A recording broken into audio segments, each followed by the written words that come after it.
Hello and welcome to the Driving in Wyoming podcast. This is Aaron Turpin from AaronOnAutos.com.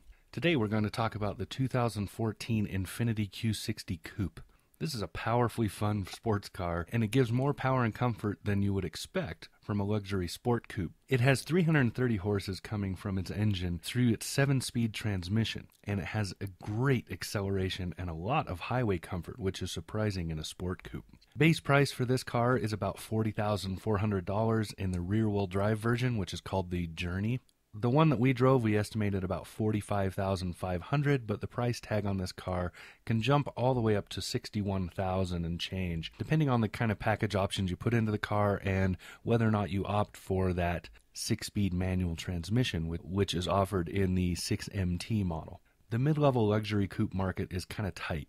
Buyers are as finicky as the rear seating in these cars is cramped. Infiniti has brought this new 2014 Q60 to the arena with a beautiful combination of muscle and finesse. Normally, entries into this market are either going to be overpowered or they're going to be under-designed, but the Q60 is a nice little sweet spot between both of those. And amazingly, it's a really comfortable highway drive.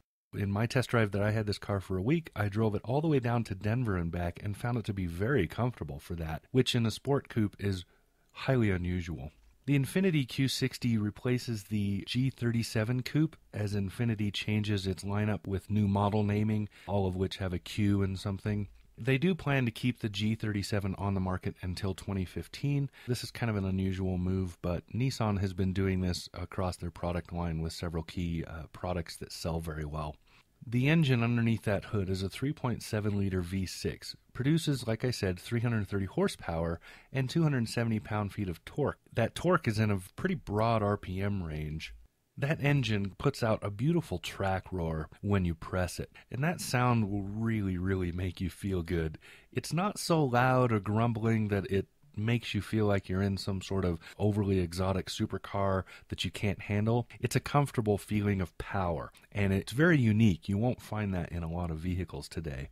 The 7-speed transmission has that 7th speed that gives it a low RPM cruising speed. So when you're on the highway at 80 miles an hour, it's cruising at relatively low RPMs, which reduces a lot of the noise you would otherwise hear in a car like this as you're driving down the highway. Of course, the slippery look of the car and the aerodynamics don't hurt that either. This gives what I call highway happiness, which here in Wyoming is pretty important. We drive on a lot of highways. In my cruise all the way down to Denver and then coming back, it was just a very comfortable car, and you won't get that normally out of a sport coupe. The interior refinement in the Infiniti Q60 is just beautiful. It's very, very nice. The one that I drove had the optional maple wood, which is a nice trim. The brushed aluminum is not bad either, though, and that's the base offering. All Q60s, no matter the trim level, will have these great leather seats with heating. I would highly recommend that you opt for the 11-speaker Bose premium sound because it is just awesome in this car. The cabin is just small enough that when you crank that, it really, really resonates and sounds really good. You won't get that out of a bigger car like an SUV or something that has so much interior space that the sound just kind of has to reverb. In here, it's just great.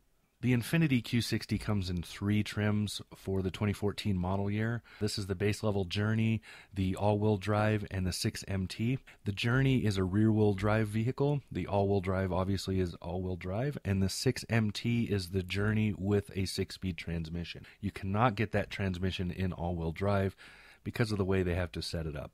There's a lot of great stuff included in that $40,000 price tag or so in the base model. And you can add to that, of course, like I said, the sport package is a very, very nice addition for those who want a real kind of performance package. It doesn't change the output of the engine or transmission, but it greatly enhances the handling. And if you are a real sport driver that really wants that kind of control, that's a great addition. It tightens up the suspension a little bit, but doesn't sacrifice all of your freeway comfort. Fuel economy in 2014 Infiniti Q60 Coupe is pretty good for this class, but not great. The all-wheel drive that we drove gets EPA numbers of 18, 25 city and highway. The rear-wheel drive is a little better than that at 19 and 27.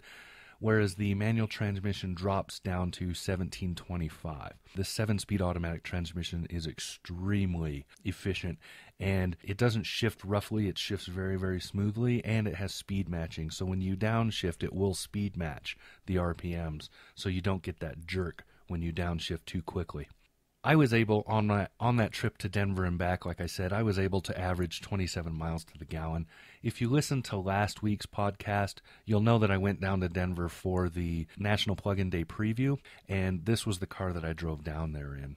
I'm not going to give my freeway on-ramp and quarter-mile test speeds because they were well in excess of the speed limits, but I will say that the 2014 Q60 has great road hugging and a lot of nice feel and plenty of acceleration. You will not have a problem merging at the freeway at 80 miles an hour. In fact, you'll have to think about it to keep yourself under 100. That's all I'm going to say about that. Key competition for the 2014 Infiniti Q60 comes from the BMW 4 Series, Cadillac CTS Coupe, and the Audi S5. Both of those European cars, the Beamer and the Audi, they give better sport driving. They're just more sporty, have a little more muscle under the hood, just a little bit more powerful. On the other hand, the Cadillac beats the Infiniti in on-road highway driving. It's a Cadillac. It's extremely comfortable on the highway.